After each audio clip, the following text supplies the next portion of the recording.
She is none other than Mrs. Rochelle Vicente Sevilla, an alumna of the school. Please join me in welcoming her. A big round of applause for her.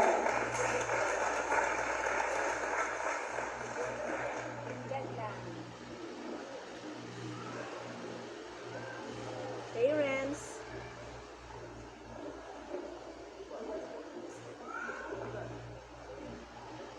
Thank you very much, Tom, for the wonderful introduction.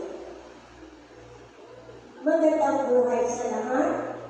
Honored guests, maaari na po tayo umupo. Ma'am Remedios Bonato, Principal 1 of Italoan Elementary School, our confirmation speaker. Ma'am Victoria Encanto, Principal 1 of Ibaraba Elementary School. Sir Enrique Gastana, retired public school district supervisor. Our beloved Punong Barangay, Liberato Iliman. Our honorable Punong Barangay of Labuon, Cedro Elmene. Honorable Arnaldo Eloa Jr., Chairman Committee on Education of Bagay, at the same time, Board of Director, President of Bagay Elementary School, and to all active and energetic teachers, parents, and learners, maayan-ayan nga aga sa tanan. As we stand here today, on the path of a new journey, I want to express my gratitude because I was chosen to be your guest speaker. It is such a great honor to me, and of course, it is a great pleasure and opportunity on my part because I can impart some inspiration and words of wisdom with all of you, dear graduates. Dear graduates, you are about to start a new chapter of your journey, which is your junior high school education. I hope and pray that you will continue achieving more learnings and always keep on fighting with all the trials, adversities, and hindrances in life. I know that all of you are courageous to face these trials because we are able to conquer the global crisis, which is COVID-19, that had affected all of us in acquiring quality education. But yet, here you are now, still surviving and enjoying your graduation. I didn't graduate as a class valedictorian, but seeing my parents very proud of me is one special achievement of me. Ating tandaan na hindi pasihan ang nakuha nating mataas na karangalan o kung anumang antas ng aming salipunan, kundi kung ano ang kaya nating ibigay na karangalan bilang ikaw na walang tinatapakang tao sa pagkamit ng iyong tagumpay. Be a good person, dear graduates. God carry you, and always put your feet on the ground. You don't need to compete with others. Just start from trying to be better than who you were and live a life that's fulfilling and memorable. Thank you, Ma'am Rosemary Elmene, my advisor in grade 6. Your kindness, Ma'am, always in my heart. Salamat, Ma'am, for mentoring me. Maninay ko na si Ma'am. To my grade 3 teacher, Ma'am Gabutin, Madam Rene, salamat, Ma'am, for being quiet. Mahimpo si Ma'am, no? Mahimpo na ako sa klase. Wala na si Ma'am karami palapit. Tagmaninay ko man si Ma'am sa confirmation. To my late grade 2 teacher, Ma'am Leticia Rene, many thanks, Ma'am. Tagmaninay ko kami dyan. Bakit kadawa ay ako na inay, no?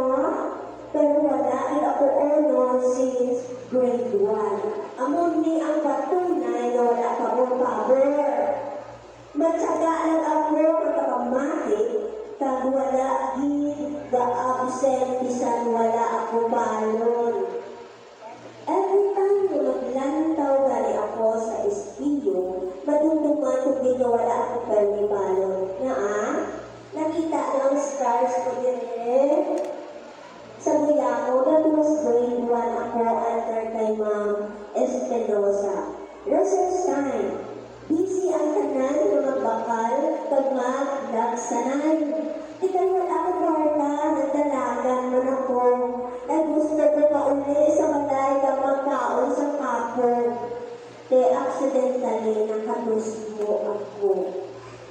Nagbubo nila kahapon na buya nila banda sa likod sa bato. Kadalong yun at pismit ang dugo. Kaya mo nila na scarsin, ako tirin sa buya. Ang scars na ni, patunay na hindi adlang ang kainulod. Sa aton, nga maabot naton ang aton handog. One time, ginatindag man ako ng mga Espinosa. Kay kasahon ko ang EGG sa Blackbird. Kadungan sa ako matindog, hindi ko nabasa ang EGG. Ano gani, their graduates ang EGG? Very good. So then, isang gabilong ang mata ko, talaan ko na ang EGG. Okay, EGG more. Ako inawala ako almost, bisang itlog, hindi ako kamanyo magbasa.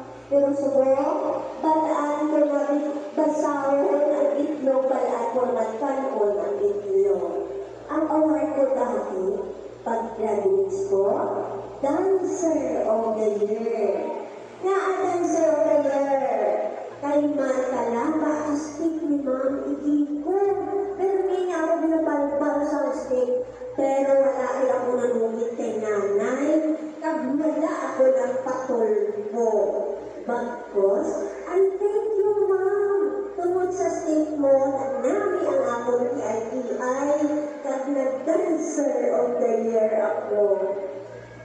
Si Ma'am Wen, nakaupot ko man siya sa dormitory sa Colegio del Sagrado Corazon de Jesus.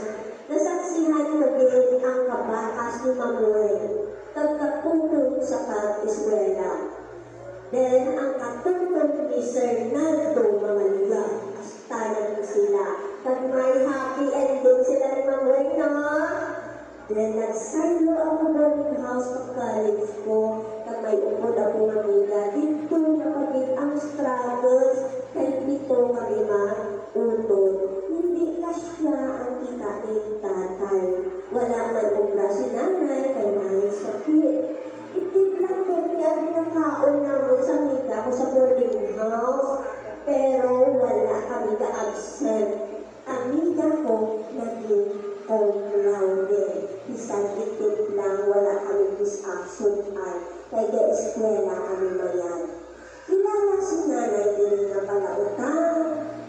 Kaya kung hindi mangutang, wala kami karoon, wala balon, ito kami na-eskwela.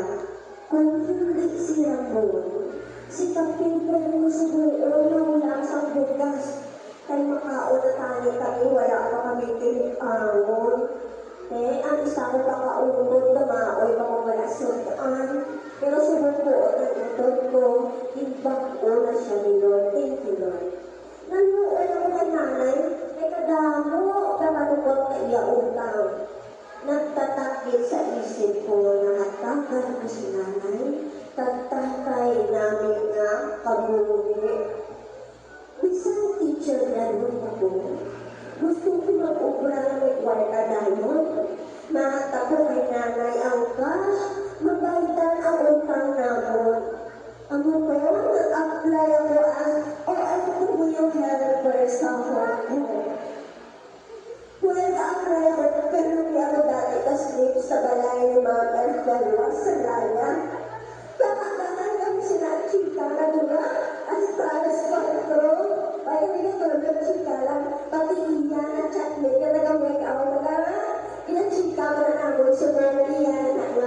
Mr. Ryan. Kung cut the story short, si Mom naging teacher man. So Mom, OIC principal na siya sa City ng Malumuan. Ako yan ang pangungkong last 2006. So last employer ko, last 2008, bawal ang cellphone. Di makabilog ang kamera sa sulog kang balay. Pero may ayuda ang konsultaan. Kung may ayuda rin sa Pinas, may ayuda rin sa Hong Kong, sa Pinas for 3 days. After all the struggles, naisipan ko makuha sa board exam, kaya ko iniambisar ni nanay at isya matula na maulit ako ng mga isya. Lord God, nakapasa ako sa board exam, no review after 12 years. In my believers, wala kinaisip na mag-isa ako as speaker sa kubang musubong. No review, no teaching experience, nor a banker, but now a teacher to carry the highest glory. Kay OFW ang priority kang DepEd under sa ulan. So kami man mapili ka school kung hindi na mo gusto. I thank God for such a great blessing. Thank you to my tatay, my nanay, titos, titas, my siblings, relatives na saksi sa aking paghihirap at tagumpay, and most especially to my beloved daughter, Eliza, who all served as my inspiration. Dahil kung si nanay, napasyat pa siya sa SM, matakaal ka ni kayo once a month. Dear graduates, you should know that your parents are very proud of you today. By showing that you can do and believing that you can hit the mark, you will take proud of your achievements. Remember that your parents is your strong support system in becoming successful in life. Just believe in our Almighty God, and you will turn conflicts into colorful environment where everyone could live happily and harmoniously. Seek ye first the kingdom of God, and all those things shall be added unto you. Matthew 6:33. Kung uunahin na po natin ang Panginoon, ang lahat ay kanyang ipagkakaloob. Sa muli, magandang buhay at congratulations, dear graduates.